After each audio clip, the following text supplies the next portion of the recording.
Boston Herald's Howie Carr is facing some blowback this week after confessed hitman John Martorano testified at the Whitey Bulger trial. Testimony that included details about his financial arrangement with Carr for the book Hitman. Howie Carr has been at the Moakley courthouse most days since the trial began and was there when admitted hitman John Martorano first took the stand. As you recall, back in 2008, Martorano told 60 Minutes he was no hitman. The hitman is that sounds to me like somebody's getting paid a paid contract. I mean, you could never pay me to kill anybody. John Martorano also doesn't like being called a rat, even though he took a plea deal to testify against Whitey Bulger and Stephen Flemmi. In fact, Martorano believes the true rats are Bulger and Flemmi for being FBI informants. I never informed or ratted on nobody. In a column this week, Howie Carr seems to agree, writing in part, "Let's consider what a real rat is. The two real rats are Stevie and Whitey."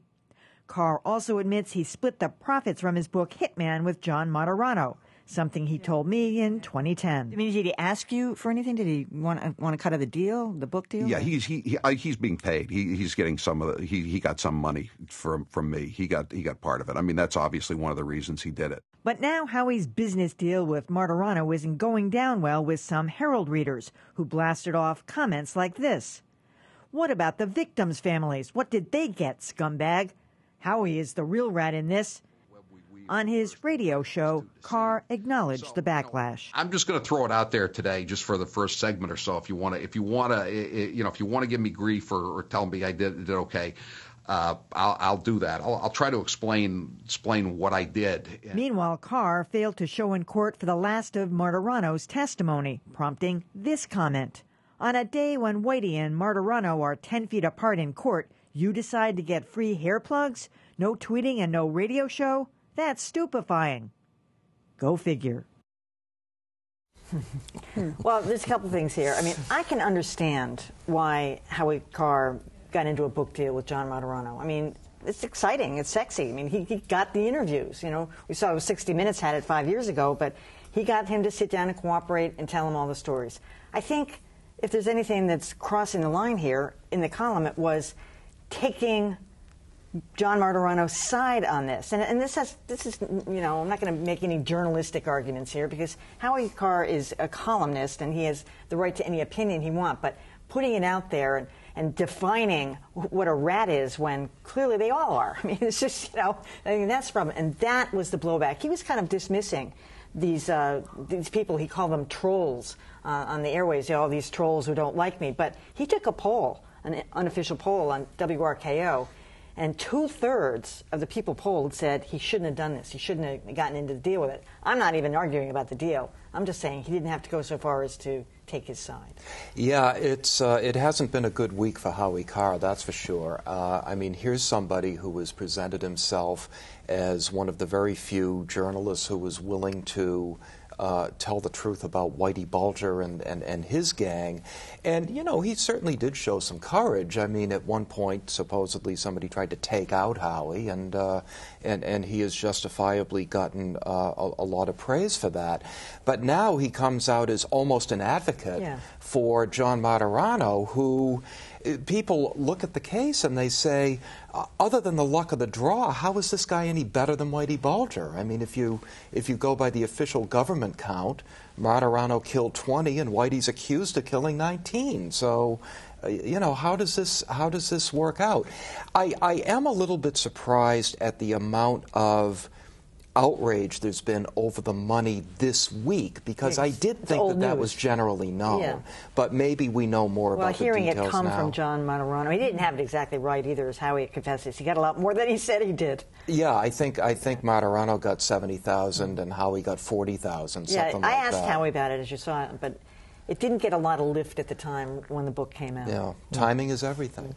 Mm-hmm. Howie seems very uncomfortable with this. I mean, on radio, he just is out of balance when he's talking about it. And there was mention of this when it was discussed that he had been threatened with his being hit himself.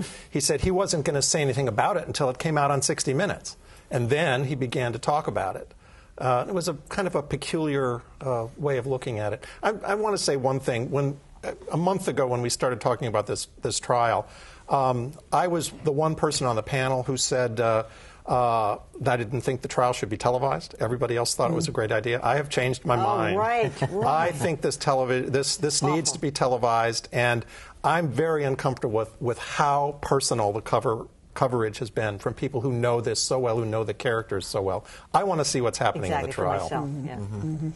You know, I guess I'm giving Howie a bit of a pass on this. It's a little ridiculous to see him make an argument that somehow a rat is worse than a hitman, and then and when clearly Martorano is both a rat and a hitman.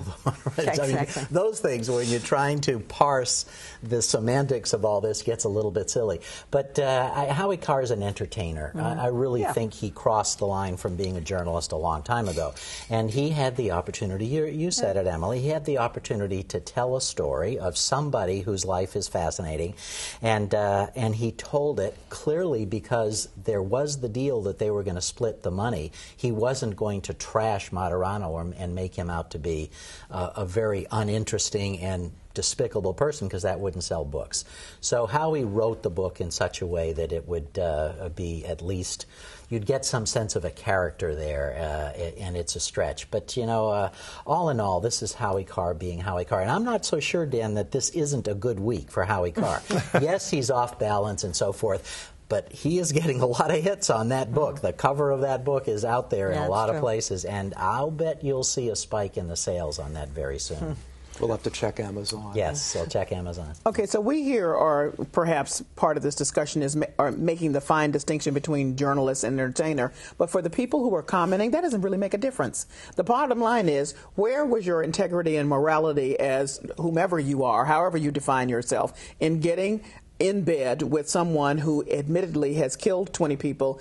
And here's the thing, Roy, hearing those stories of those victims in that courtroom brings it home to you in a way. The number 20, okay, the number 20, it sounds high, it's bad, but when you hear the stories, the details of it, you know how those people suffered, how those families have suffered now. That means something. So the people who are writing in to say, how dare you, whatever you define yourself as on the radio or in the newspaper, try to set yourself apart in some way, that it's okay for you to tell the story.